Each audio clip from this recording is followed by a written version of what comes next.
Right then, so combat in Cockroaches, Copper and Cows.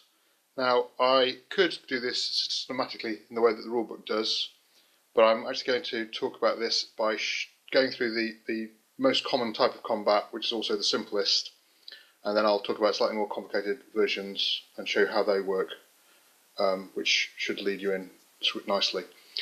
Combat starts in this game when somebody takes one of these offensive actions where it says combat yes. So attacking a town, searching a wilderness area for a base, which you then attack when you find, or securing or appropriating an industry that somebody else has garrisoned, somebody else already controls.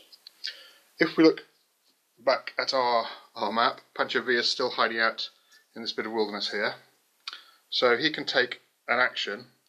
He could attack a town, which is, say, Cuauhtémoc, which would cause combat here with this federal regiment.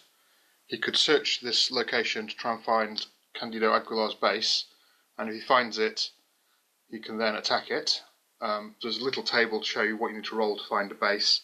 It's normally 50-50, but it depends on the terrain, and that's quite straightforward, so I don't think I'll cover that in any more detail, but you need to look through wilderness to find people, because they hide.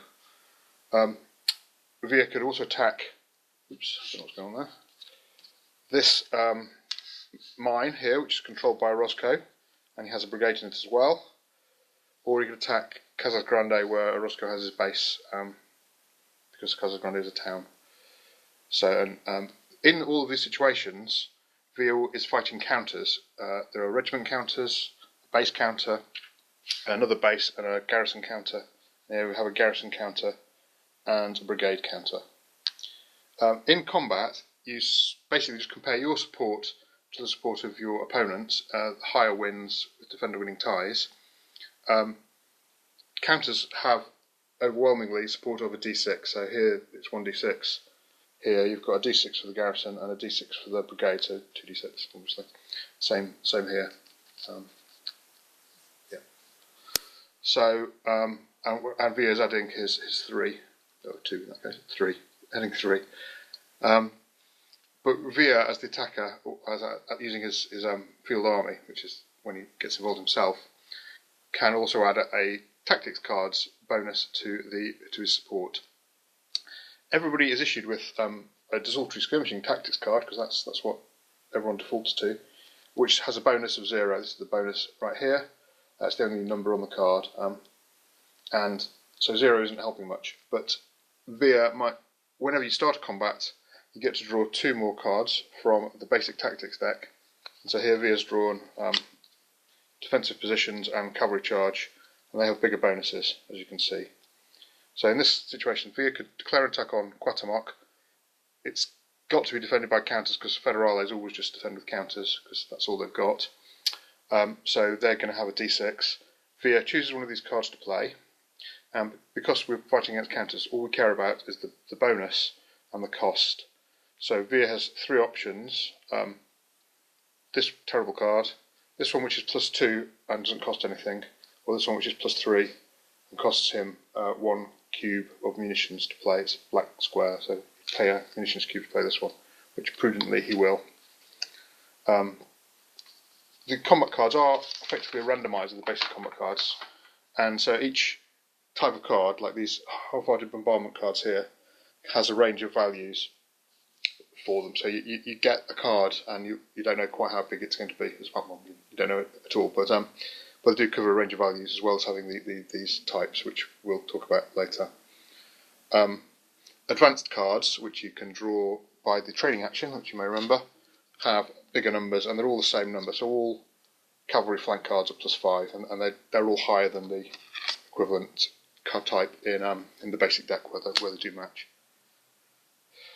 So here we have Villa attacking Cuauhtémoc. He has his 3 for his personal support, +3 for his card. He rolls a die. Well, somebody rolls a die for the defenders and rolls a 5, which is less than Villa's 6. So Villa wins the combat.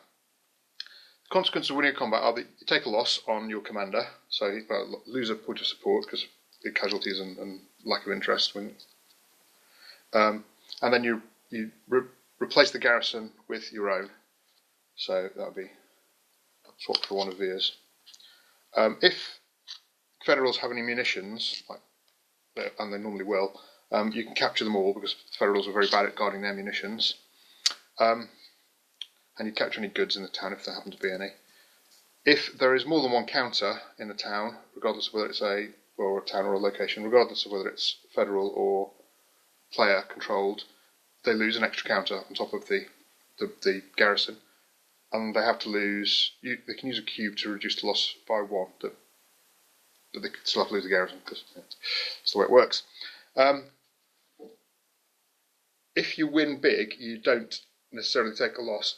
When you're attacking, you need to win by 6 to avoid taking a loss. When you're defending, you need to win by 4 to avoid taking a loss.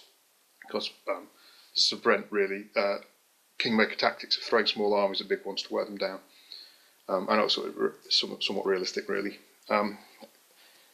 That's the basic combat. If you'd attacked a base and there was a base in the location that you'd occupied, either a town or you'd done the attack in the wilderness and found the base and then attacked it and won the battle, lots of steps, then the base is displaced somewhere where it can operate, but not back to where you came from, and it loses half any munitions there which get destroyed, and of the destroyed ones, half of those get captured. So with 4, Roscoe would lose 2 and Via would capture 1, but if you only had 3, you'd only lose 1 and there'd be no captures. So this does stop you building up big piles of munitions on your base if you're weak, so people come and harass you. But it is quite hard to actually pin someone down permanently in the wilderness. Very hard, in fact. If your base is displaced, you also gain a fatigue marker on it to show that it's been disrupted. That's all for the basic kind of combat. Like all types of combat, you look at the support on both sides, and high one wins. Attacker's support will be his badge plus any cards he plays, the 1 card he plays, in fact. The defender gets a d6 per counter. So generally, several d6. Okay, that's that.